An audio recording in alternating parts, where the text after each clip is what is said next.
10th Hindi Kritika chapter 2 George पंचम की नाक। ये इसके लेखक है कमलेश्वर। बात उस समय की है जब इंग्लैंड की रानी एलिजाबेथ द्वितीय में अपने पति के साथ हिंदुस्तान पधारने वाली थी। अखबारों के उनमें उनकी चर्चा बड़ी जोरों से हो रही थी। रोज़ लंदन के अखबारों में खबरें आ रही थी कि शाही दौरे के लिए कैसी कैसी तैयारियां हो रही है। रानी एलिजाबेथ का दर्जी परेशान था कि हिंदुस्तान, पाकिस्तान और नेपाल के दौरे पर रानी कब क्या पहनेगी। उनका सेक्रेटरी और शायद जासूस भी उनके पहले ही इस महाद्वीप का तूफानी दौरा करने वाला था। आखिर कोई मजाक तो नहीं था। जमाना चूंकि नया था, फौज फाटे के साथ निकलने के दिन बीत चुके थे, इसलिए फोटोग्राफर की फौज तैयार हो रही थी। इंग्लैंड के अखबारों की कर्तनें हिंदुस्तानी अखबारों के दूसरे दिन चिपकी नजर आती थी कि रानी ने एक ऐसा हल्के नीले रंग का सूट बनवाया है जिसका रेशमी कपड़ा हिंदुस्तान से मंगाया गया है। करीब 400 पाउंड खर्चा उस सूट पर आया है। रानी एलिजाबेथ की जन्म पत्री भी छपी, प्रिंस फिलिप के कारनामे छपे और तो और उनके नौकरों, बावर्चियों, खान सामों, अंगरक्षकों की पूरी जीवनियाँ देखने में आई। शाही महल में रहने चलने वाले कुत्तों तक की तस्वीरें अखबारों में छप गई। बड़ी धूम थी, बड़ा शोर शराबा था। शंख इंग्लैंड में बजा था और गूंज हिंदुस्तान में आ रही थी। इन खबरों से हिंदुस्तान में सनसनी फैल रही थी। राजधानी में तहलका मचा हुआ था। जो रानी 5,000 रुपये का रेशमी सूट पहनकर पालम के हवाई अड्डे पर उतरेगी, उसके लिए कुछ तो होना ही चाहिए। कुछ क्या, बहुत कुछ होना चाहिए। जिसके बावर्ची पहले महायुद्ध में जान हथेली पर लेकर लड़ चुके हैं, उसकी शान शौकत की क्या कहने। और वहीं रानी दिल्ली आ रही है और नई दिल्ली ने अपनी तरफ देखा और बेसाख्ता मुंह से निकल गया, वह आए हमारे घर, खुदा की रहमत। कभी हम उनको, कभी अपने घर को देखते हैं। और देखते देखते नई दिल्ली का काया पलट होने लगा। और करिश्मा तो यह था कि किसी ने किसी से नहीं कहा, किसी ने किसी को नहीं देखा, पर सड़कें जवान हो गई, बुढ़ापे की धूल साफ हो गई और इमारतों ने नाजनीनों की तरह श्रृंगार किया।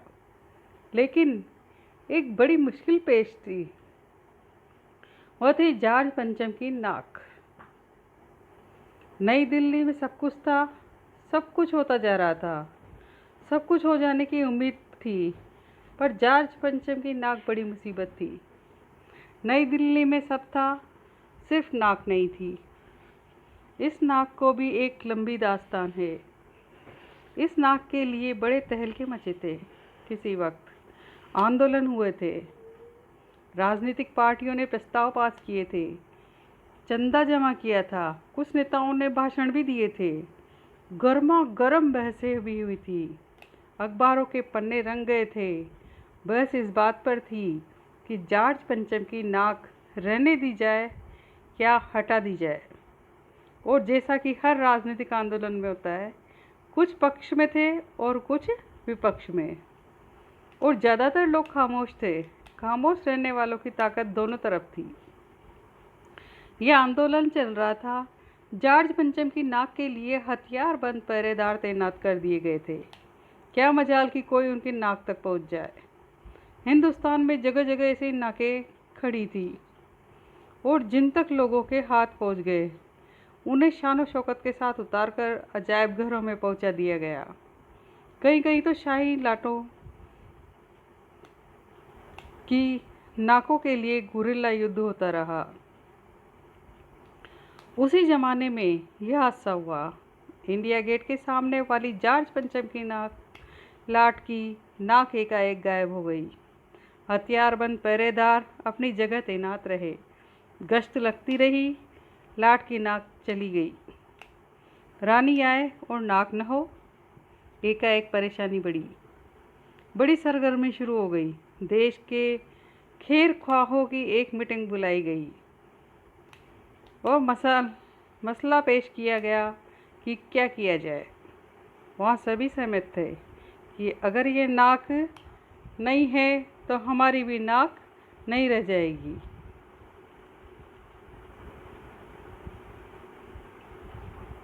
उच्च स्तर पर मशवरे हुए, दिमाग खरोचे गए और ये तय किया गया कि हर हालत में इस नाक का होना बहुत ज़रूरी है।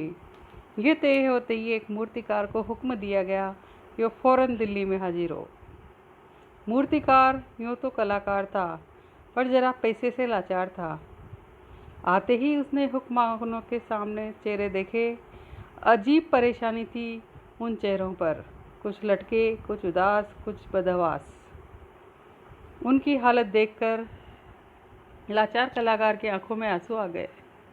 तभी एक आवाज़ सुनाई दी, मूर्तिकार, जॉर्ज पंचम की नाक लगनी है। मूर्तिकार ने सुना और जवाब दिया, नाक लग जाएगी, पर मुझे ये मालूम होना चाहिए कि ये लाट कब और कहाँ बनी थी। इस लाट के लिए पत्थर कहाँ से लाया गया था। सब हुक्कामों ने एक दूसरे की तरफ ताका। एक की नज़र ने दूसरे से कहा कि यह बताने की जिम्मेदारी तुम्हारी है। खैर, मसला हल हुआ। एक क्लर्क को फ़ोन किया गया और इस बात की पूरी छानबीन करने का काम सौंप दिया गया। पुरातत्व विभाग की फाइलों के पेट चीरे गए, पर कुछ भी पता नहीं चला। क्लर्क ने लौटकर कमेटी के सामने कांपते हुए बयान किया, सर, मेरी खता माफ़ हो, फाइलें सब कुछ हजम कर चुकी है। हुक्मानों के चेहरे पर उदासी के बादल छा गए। एक खास कमेटी बनाई गई और उसके जिम्मे यह काम दे दिया गया कि जैसे भी हो ये काम होना है और इस नाक का दारोमदार आप पर है। आखिर मूर्तिकार को फिर बुलाया गया। उसने मसला हल कर दिया। वो बोला, पत्थर की किस्म का ठीक पता नहीं चला तो परेशान मत होइए, मैं हिंदुस्तान के हर पहाड़ पर जाऊंगा, ऐसा ही पत्थर खोज कर लाऊंगा। कमेटी के सदस्यों की जान में जान आई। सभापति ने चलते चलते गर्व से कहा, ऐसी क्या चीज़ है जो हिंदुस्तान में मिलती नहीं। हर चीज़ इस देश में के गर्व में छिपी है। ज़रूरत खोज करने की है। खोज करने के लिए मेहनत करनी होगी। इस मेहनत का फल हमें मिलेगा। आने वाला ज़माना खुशहाल होगा। ये छोटा सा भाषण फ़ौरन अखबारों में छप गया। मूर्तिकार हिंदुस्तान के पहाड़ी प्रदेशों और पत्थरों की खानों के दौरे पर निकल पड़ा। कुछ दिन बाद वह हताश लौटा। उसके चेहरे पर लानत बरस रही थी। उसने सिर लटकाकर खबर दी, हिंदुस्तान का चप्पा चप्पा खोद डाला, पर इस किस्म का पत्थर कहीं नहीं मिला। यह पत्थर विदेशी है। सभापति ने तेज में आकर कहा, लानत है आपकी अक्ल पर। विदेशों की सारी चीज़ें हम अपना चुके हैं। दिल, दिमाग, तौर तरीके, रहन सहन। जब हिंदुस्तान में बाल डांस तक मिल जाता है तो पत्थर क्यों नहीं मिल सकता। मूर्तिकार चुप था।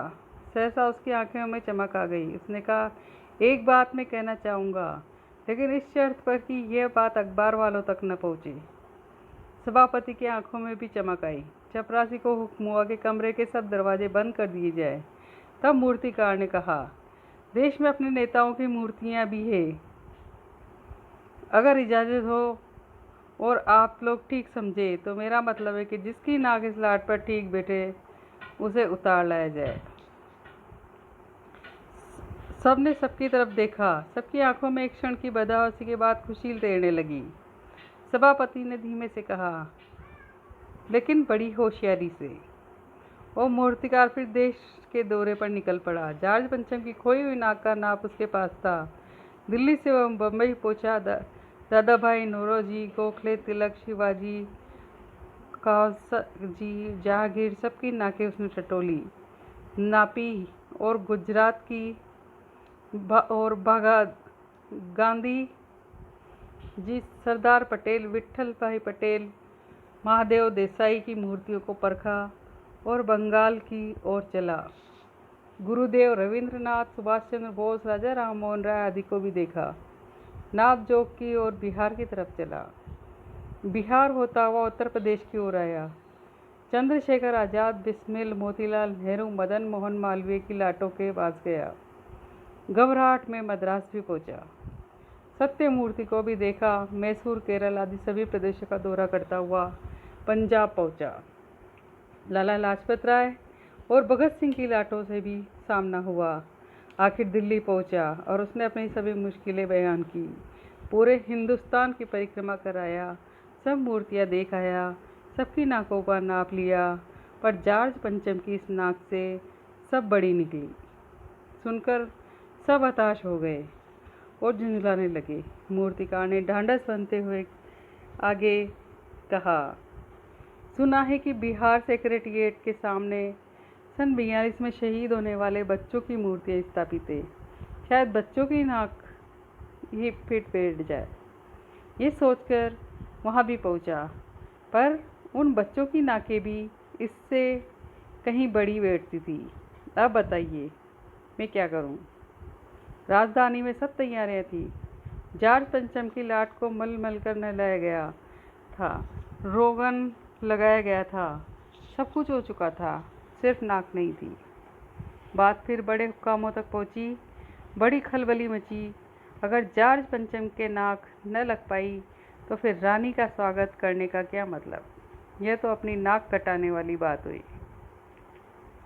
लेकिन मूर्तिकार पैसे से लाचार था, यानी हार मारने वाला कलाकार नहीं था। एक हैरत अंगेज ख्याल उसके दिमाग में कौंधा और उसने अपनी शर्त दोहराई। जिस कमरे में कमेटी बैठी हुई थी, उसके दरवाजे फिर बंद हुए। मूर्तिकार ने अपनी नई योजना पेश की। क्योंकि नाक लगाना एकदम ज़रूरी है, इसलिए मेरी राय है कि 40 करोड़ में से कोई एक जिंदा नाक काट कर लगा दी जाए। बात के साथ ही सन्नाटा छा गया। कुछ मिनटों की खामोशी के बाद सभापति ने सबकी तरफ देखा। सबको परेशान देखकर मूर्तिकार कुछ अचकचाया और धीरे से बोला, आप लोग क्यों घबराते हैं? यह काम मेरे ऊपर छोड़ दीजिए। नाक चुनना मेरा काम है। आपके सिर पे इजाज़त चाहिए। कानाफूसी हुई। मूर्तिकार को इजाज़त दे दी गई। अखबारों में सिर्फ इतना छपा था कि नाक का मसला हल हो गया है और राजपथ पर इंडिया गेट के पास वाली जॉर्ज पंचम की लाट के नाक लग रही है। नाक लगने से पहले फिर हथियारबंद पहरेदारों की तैनाती हुई। मूर्ति के आसपास का तालाब सूखकर साफ किया गया। उसकी रवाब निकाली गई। ताज़ा पानी डाला गया ताकि जो जिंदा नाक लगाई जाने वाली थी वह सूखने न पाए। इस बात की खबर जनता को नहीं थी। ये सब तैयारियां भीतर भीतर चल रही थी। रानी के आने के दिन नज़दीक आता जा रहा था। मूर्तिकार खुद अपने बताए हल से परेशान था। जिंदा नाक लाने के लिए उसने कमेटी वालों से कुछ और मदद मांगी। वह उसे दी गई, लेकिन इस हिदायत के साथ कि इस खास दिन हर हालत में नाक लग जानी चाहिए। और वह दिन आया। जॉर्ज पंचम के नाक लग गई। सब अखबारों ने खबरें छपी कि जॉर्ज पंचम के जिंदा नाक लगाई गई है, यानी ऐसी नाक जो कतई पत्थर की नहीं लगती। लेकिन उस दिन के अखबारों में एक बात गौर करने की थी। उस दिन देश में कहीं भी किसी उद्घाटन की खबर नहीं थी। किसी ने कोई फीता नहीं काटा था। कोई सार्वजनिक सभा नहीं हुई थी। कहीं भी किसी का अभिनंदन नहीं हुआ था। कोई मानपत्र भेंट करने की नौबत नहीं आई थी। किसी हवाई अड्डे या स्टेशन पर स्वागत समारोह नहीं हुआ था। किसी का ताज़ा चित्र नहीं छपा था। सब अखबार खाली थे। पता नहीं ऐसा क्यों हुआ था। नाक तो सिर्फ एक चाहिए थी, और वह भी बुद्ध के लिए। ये जॉर्ज पंचम की नाक अध्याय यहाँ पर समाप्त होता है। धन्यवाद।